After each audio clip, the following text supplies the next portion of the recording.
Labdien! Es esmu Magija Saukuma, Latvijas Sarkanā Krusta biroja aprūp mājās vadītāja, un tālāk šajā video es jums pastāstīšu par mūsu sniegtajiem pakalpojumiem. Aprūp mājās pakalpojums tiek nodrošināts katram klientam individuāli izvērtējot viņu pašaprūpes spējas un nepieciešamo palīdzību. Tie var būt ikdienas darbi kā dzīvokļu uzkopšana un produktu iegāde un piegāde, līdz guļošu klienta aprūpē, kas ietver barošanu, higienas nodrošināšanu un pozicionēšanu. Mūsu galvenās vērtības ir darbinieki un klienti, tāpēc mēs rūpējamies par darbinieku labklājību, jo apmierināts darbinieks spēj nodrošināt kvalitatīvāku pakalpojumu. Aprūpes pakalpojumu mums koordinē sociālie darbinieki, kas izmantojot savas prasmes, zināšanas un Latvijas Sarkanā Krusta resursu spēj veiksmīgi risināt klientu sociālās problēmas. Tāpēc darba praksē mēs izmantojam gan ārējos, gan iekšējos resursus, lai sasniegtu labāko rezultātu.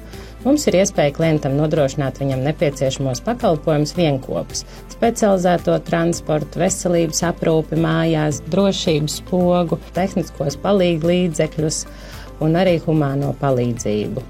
Šobrīd aprūpes mājās pakalpojums tiek nodrošināts 9 novados. Esam gatavi attīstīties un atvērt jaunām sadarbībām. Aprūpe tiek nodrošināta gan pilngadīgām, gan nepilngadīgām personām, kurām ir nepieciešama palīdzība sadzīvē vai pašaprūpē. Tiek nodrošināta pašvaldības apmaksāta maksas aprūpe, kur klients vai viņa piederīgie paši slēdz līgumu par klientam nepieciešamo aprūpes apjomu. Aprūpe tiek nodrošināta pēc klienta vajadzībām, kas var būt 3 reizes dienā līdz 7 dienām nedēļā. Tā kā klienti mums ir arī lauku teritorijās, tur dodas mobilās brigādes, kur darbojas 2 cilvēki, lai varētu operatīvāk veikt savu darbu. Piemēram, kamēr viens uzsājas paēst, uzkop dzīvokli, otrs nopļauj zāli un ienes ūdeni. Nodrošinot aprūpi lauku teritorijās ir savi izaicinājumi. Piemēram, nodrošināt piemērotu autoparku, pielāgojoties laika apstākļu specifikai un autoceļiem. Mobilās brigādes klientu aizved uz tuvāko higienas centru un pie ģimenes ārsta, lai viņi saņemtu medicīniskos pakalpojumus. Aprūpe tiek nodrošināta arī bērniem ar funkcionāliem traucējumiem.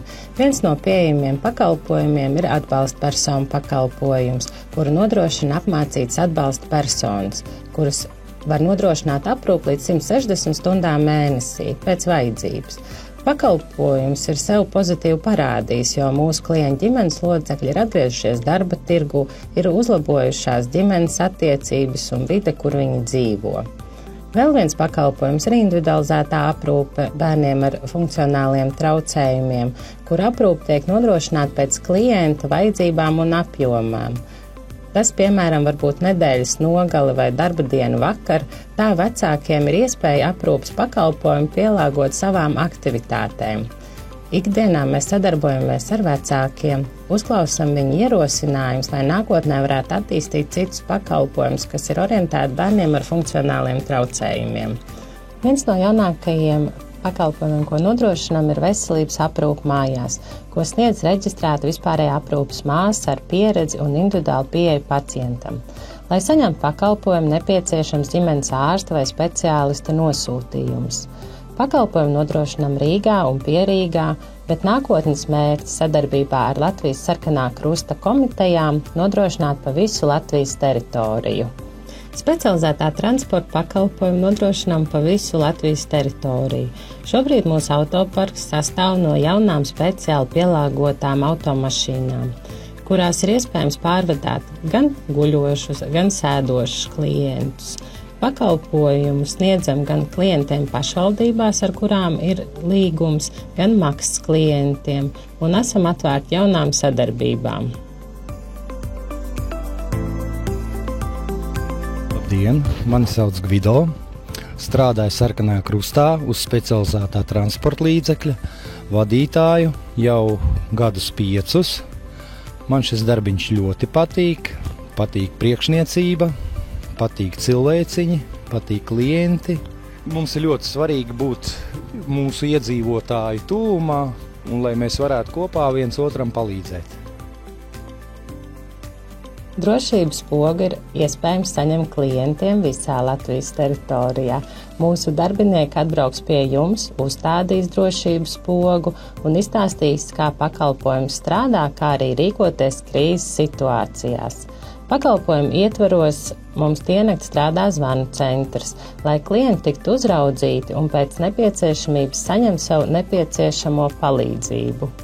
Ģimenes asistenta pakalpojums šobrīd ir pieejams Rīgā, Ķekavā un šogad arī uzsākām jaunas sadarbības jaunās teritorijās. Mūsu darbinieki ir ar atbilstošu izglītību un ikdienā nodrošinām papildus apmācības un supervīzijas. Sekojot mūsdienu tendencēm, esam uzsākuši un turpinam digitalizācijas procesu birojā Aprūp mājās, kā arī visā Sarkanajā krustā.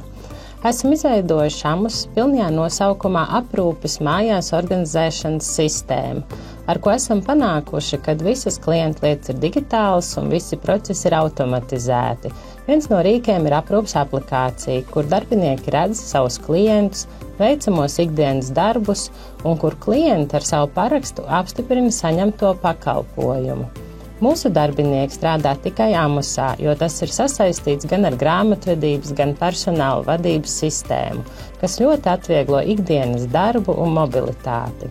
Šobrīd ar AMUS strādā aprūpes mājās darbinieki, ģimenes asistenti un nākotnes plānā ir digitalizēt arī pārējos sociālos pakalpojumus.